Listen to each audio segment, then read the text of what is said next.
இயேசுவில் எனது அன்பிற்குரியவர்களே, உங்களுக்கு என்னுடைய இதயம் கனிந்த வாழ்த்துக்கள். வணக்கம். அன்பானவர்களே, இன்று அசிசியார் என்று அழைக்கப்படுகின்ற அசிசி நகர் புனித பிரான்சிஸ் திருவிழா. இன்றைய நற்செய்தி பகுதி லூக்கா நற்செய்தி 10வது அதிகாரம் 17 - 24. இதில் உள்ள கருத்துக்கள் இவைகள்தான். ஒன்று, தன்னுடைய 72 சீடர்களை அவர் நற்செய்தி பரப்புவதற்கு, ஆண்டவர் செல்ல இருக்கிற இடங்களுக்கெல்லாம் ஆயத்தம் செய்வதற்கு அனுப்பப்படுகிறார்கள். அவர்களுக்கு அதிகாரத்தை கொடுக்கிறார். பேயின் மீது அதிகாரம் கொடுக்கிறார், நோய்கள் மீது அதிகாரம் கொடுக்கிறார். நற்செய்தி அறிவிக்க அவர்களை பலப்படுத்தி பயிற்சி கொடுத்து அனுப்புகிறார். 2, அவர்கள் சென்ற இடங்களிலெல்லாம் இந்த அதிகாரத்தை பயன்படுத்துகிறார்கள். பேய்கள் ஓடுகின்றன, நோய்கள் நீக்கப்படுகின்றன, நற்செய்தி அறிவிக்கப்படுகிறது. 3, இவைகளை எல்லாம் ஆண்டவரிடம் கொண்டு வந்து விவரிக்கின்றனர், ஆண்டவரிடம் ஒப்பு கொடுக்கின்றனர். இயேசு மகிழ்கிறார். அன்பானவர்களே, நம்முடைய வாழ்விலே குருக்கள், ஆண்டவருடைய ஊழியர்கள் இப்படி அதிகாரங்களை பெற்றுக்கொண்டவர்கள். இதை மட்டும் கருத்தில் கொள்ளக்கூடாது. இயேசுவில் நம்பிக்கை உடைய அனைவருக்கும் இயேசுவின் பெயரால் இந்த அதிகாரம் உண்டு. இயேசுவின் பெயரால் நோய்களை தீர்க்க, பேய்களை ஓட்ட, நற்செய்தி அறிவிக்க நமக்கு அதிகாரம் உண்டு, கடமை உண்டு.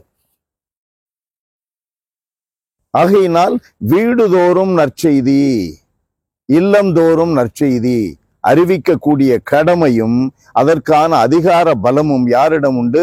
இயேசுவின் மீது நம்பிக்கை வைத்திருக்கிற எல்லாரிடமும் உண்டு. அதை ஏன் பயன்படுத்துவதில்லை? தாளந்து கொடுக்கப்பட்டவன் அதை கொண்டு போய் புதைச்சு வைக்கிறான். கடவுள் அதிகாரத்தை கொடுத்திருக்கிறாரு, கடமையை கொடுத்திருக்கிறாரு, உரிமையை கொடுத்திருக்கிறாரு. அதெல்லாம் விட்டுட்டு எனக்கு இந்த உலகத்துல உரிமை வேணும், இந்த உலகத்துல அதிகாரம் வேணும். கடவுள் கொடுப்பது தேவையற்றதை போல அது ஒரு ஓரங்கட்டுப்பட்டு விட்டது.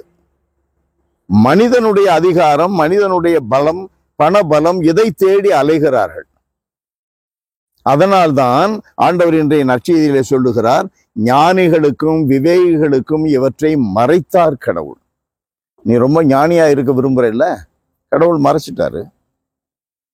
உன்னை தாழ்த்திக்கோ, சிறு குழந்தையாயிரு, கடவுள் கற்றுக் கொடுப்பார். அப்ப நீ காணுகின்ற காரியங்கள் எல்லாம் அதிசயங்களாக இருக்கும், புதுமைகளாக இருக்கும். இவைகளெல்லாம் இறைவாக்கினர்களுக்கு கூட கொடுக்கப்படவில்லை. அன்பு நிறைந்த எங்கள் ஆண்டவரே, இறைவா, உம்மை போற்றி புகழுகிறோம்.